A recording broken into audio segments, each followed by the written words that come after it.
हजारौं वर्षको इतिहास बोकेको किराँती जातिको ऐतिहासिक बिम्ब अनि कथाहरूलाई गीत, संगीत र स्वरहरूले सजाएर हामीतिर तिर्सिएका कैयौं प्रश्न र उत्तरहरूको एउटा दृश्य काव्य हो सांगीतिक वृत्तचित्र नौलखा। इतिहासको एउटा कालखण्डमा किराँतीहरूलाई 9 लाख किराँती भनेर चिनिने पुर्खाहरूको सम्झना र सम्मान स्वरूप तिनै 9 लाख किराँतीबाट निर्मित शब्द तथा सांख्यिक बिम्ब हो नौलखा।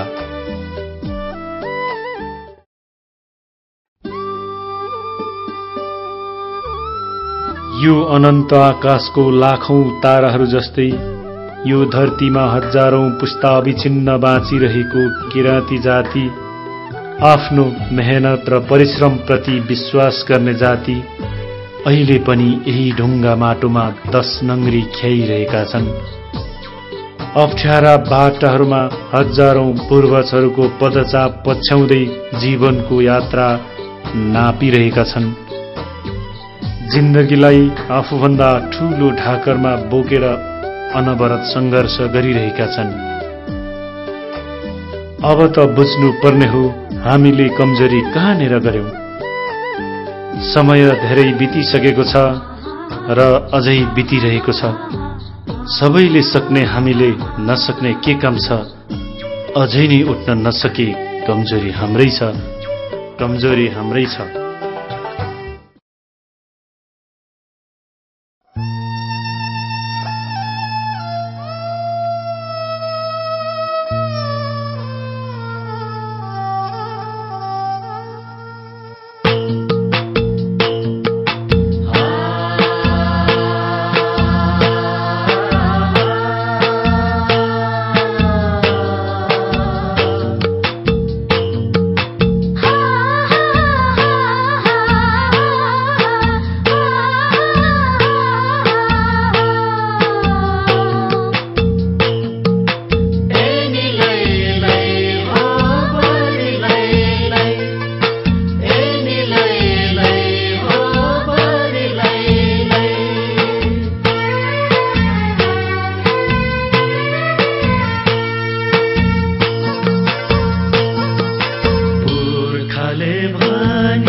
सिला है जुन सिला जुन सिला है जुन जुन सिला है जुन सिला